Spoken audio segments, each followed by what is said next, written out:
Wyndham Clark just won the US Open at Shinnecock, but the moment that's actually trending isn't his final putt.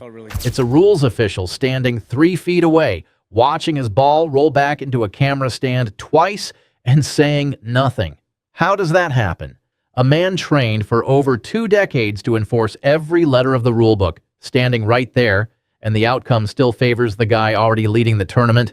Golf fans on social media didn't wait for an explanation.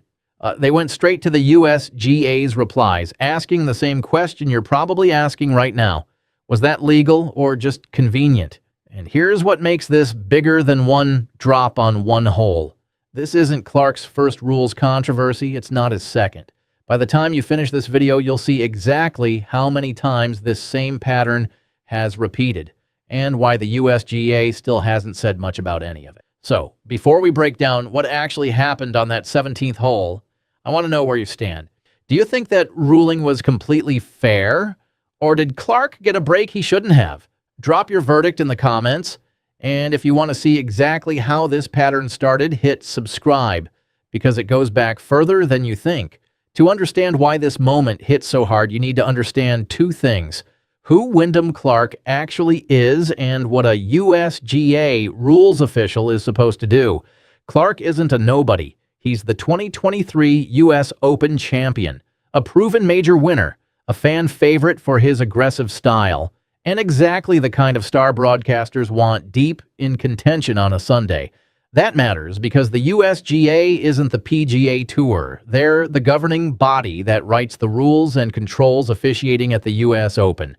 Their officials make live decisions on drops, penalties, and relief, and once they rule, that decision shapes the tournament, which means if fans lose confidence in those decisions, they're not questioning one player anymore. They're questioning the people protecting the game itself. They walk the course with the group. They make live calls on drops, penalties, obstructions, split-second decisions with zero room for bias, because the entire credibility of the tournament rests on them getting it right. Every time, for every player, star or not. So here's the split we're actually talking about. Either the official at Shinnecock made a completely by-the-book call, and this is just fans overreacting to bad optics, or something about that ruling bent further than it should have, and the USGA has a real problem on its hands. One of those 2 things is true, and once you see what actually happened on that hole, you'll understand why so many people are convinced it's the second one. If Shinnecock was the moment fans couldn't ignore, Bay Hill was the first crack, the moment that should have made everyone pay closer attention, but mostly slipped by unnoticed. At the 2024 Arnold Palmer Invitational, footage surfaced showing Clark on the 18th hole, pressing his club directly into thick rough behind his ball. To the untrained eye, it looks like nothing. Golfers touch the ground near their ball all the time, but to anyone who knows the rule book, pressing down grass behind your ball before a shot can improve your lie, and improving your lie is exactly the kind of thing a rules official is supposed to catch. At the time, it barely made a ripple. A few clips circulated, a few fans in the comments asked questions, and then the tournament moved on like nothing happened. No penalty, no real scrutiny, just a quiet, unremarkable non-event, which looking back is exactly the problem. Here's the question worth sitting with. If that same clip had surfaced involving a player nobody had heard of, does it get the same pass? Or does a name like Clark's, a major champion, a fan favorite, a ratings draw, buy a level of benefit of the doubt that a rookie would never get? That's the first crack. On its own, forgettable. But it's the first data point in a pattern that was about to get a lot harder to explain away. Now, you might be thinking, one shaky clip from 2024 doesn't prove anything, and you'd be right. A single moment isn't a pattern. But keep that Bay Hill clip in the back of your mind because it's about to matter again later in a way you won't expect. Fast forward to last year's US Open at Oakmont, Clark missed the cut, and in a moment of pure frustration, he took it out on the clubhouse, smashing a locker so badly that Oakmont, a course with over a century of history, banned him from the property. This one wasn't hidden or ambiguous. There was no rules officially to make a judgment call. No gray area to argue about. It was raw, public, and undeniable. At first glance, Oakmont doesn't seem like a rules story at all. Nobody's arguing over penalties or relief. But it does reveal something important: how Clark reacts when pressure boils over. And once that reputation exists, every future controversy gets viewed through a different lens. Two incidents now, two very different situations. But the same name keeps showing up, and by the time we get to Shinnecock, that name is about to show up in the biggest way yet. So now you've got two incidents on the board: a questionable lie improvement that got waved off, and a temper explosion that got him banned from a golf course entirely. And I want to know what you think before we go any further. Does a pattern like this change how you judge what happened next, or should every incident stand completely on its own? Drop your take in the comments, and if you haven't already, hit subscribe now, because what happened at Shinnecock is the moment that actually forced the USGA into the spotlight, and you don't want to miss it. This is the one. Final round, US Open, Shinnecock Hills. Clark's sitting on a 6-shot lead over a group that includes Scotty Scheffler. This tournament is basically his to lose. Then his tee shot on 17 sails left, deep into the fescue, and lands right next to a TV camera stand. Under the rules, that's a clear case for relief. No argument there. But what happens next is where things get complicated. What happened next took less than 20 seconds. Clark dropped the ball. It rolled back toward the camera stand. He dropped again. Same result.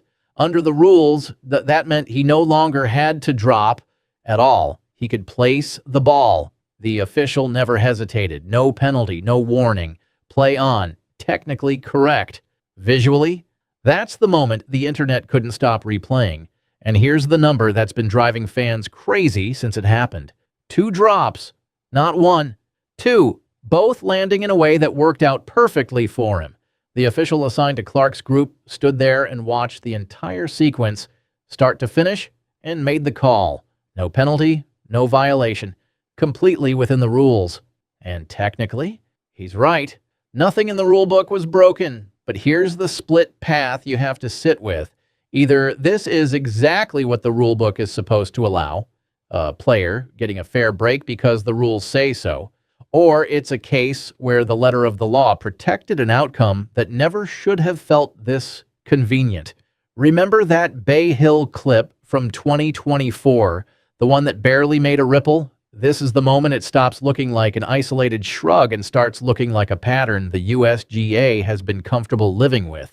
A questionable lie improvement waved through. A locker smashing incident brushed past, and now on the biggest stage in golf, a drop that rolls back not once but twice, landing him a better lie both times, and once again, no consequence.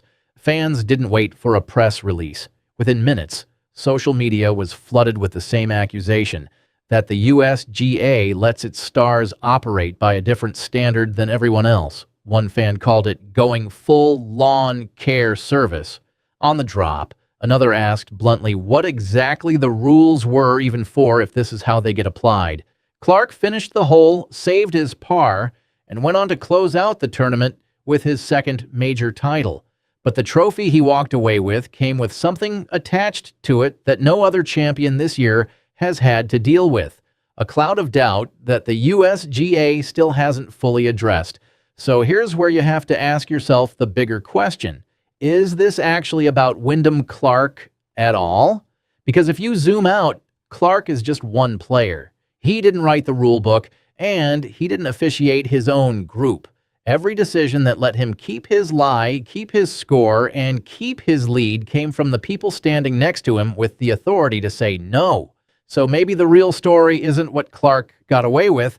Maybe it's what the USGA was willing to let slide. Think about what's actually being asked here. Fans aren't just angry about one drop. They're asking why a rules official watched a ball roll back toward a camera stand twice in the final round of a major with a title on the line, and never once treated it as anything unusual.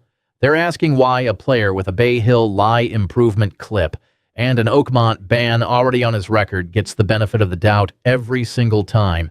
The USGA hasn't offered much beyond acknowledging the ruling was within the rules as written. No deeper explanation of how a two-time rollback is treated the same as any routine drop. No comment on whether an official in that position has any discretion at all when something looks this convenient. And that silence is doing more damage to their credibility than almost anything Clark himself has done. Because here's the uncomfortable truth. Rules can be followed to the letter and still feel completely wrong. And when the organization responsible for protecting the integrity of the game won't even engage with that discomfort, fans stop asking, was this legal? And start asking something much bigger. Can we still trust who's calling the shots? So let's bring this full circle. Bay Hill, 2024, a quiet lie improvement, nobody penalized. Oakmont last year, a locker smashed, a ban handed down, but nothing about rules integrity.